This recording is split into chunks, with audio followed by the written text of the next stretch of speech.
as the runway gets narrower and narrower here for Bernie Sanders to make a comeback, and yes, it's still possible because there could be, I mean, this is a very rare election where there's a dozen FBI agents investigating one of the people running.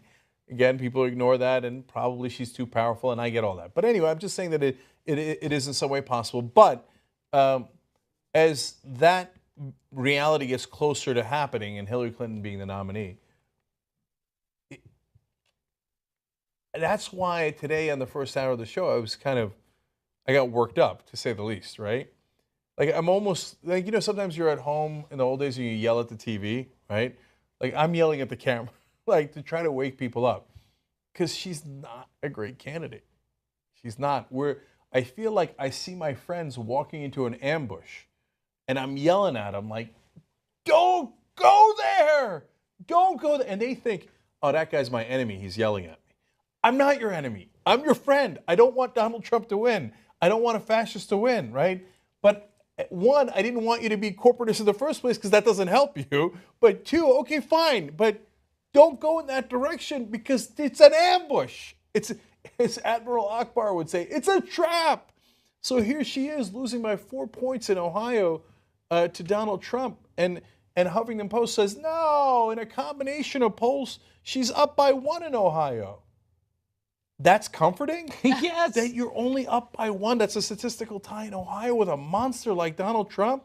That's why, and again, the analogy I used to use all the time during the Bush administration, from planes, trains, and automobiles, where John Candy and Steve Martin are in the car, and they're going the wrong way on a one-way, and the guys on the other side of the road are yelling, "You're going the wrong way!" And John Candy goes, "How would they know which way we're going?"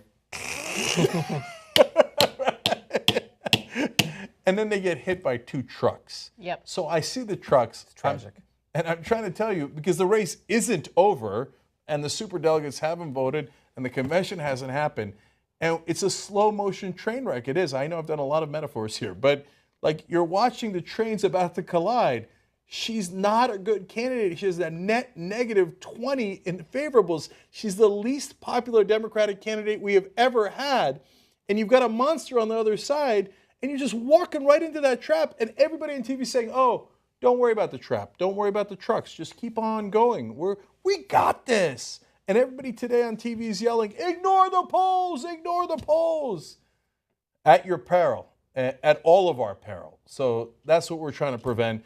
But for our efforts will be called biased and delusional and all the things that they'll yell at us for supporting the candidate that has a much better chance of winning.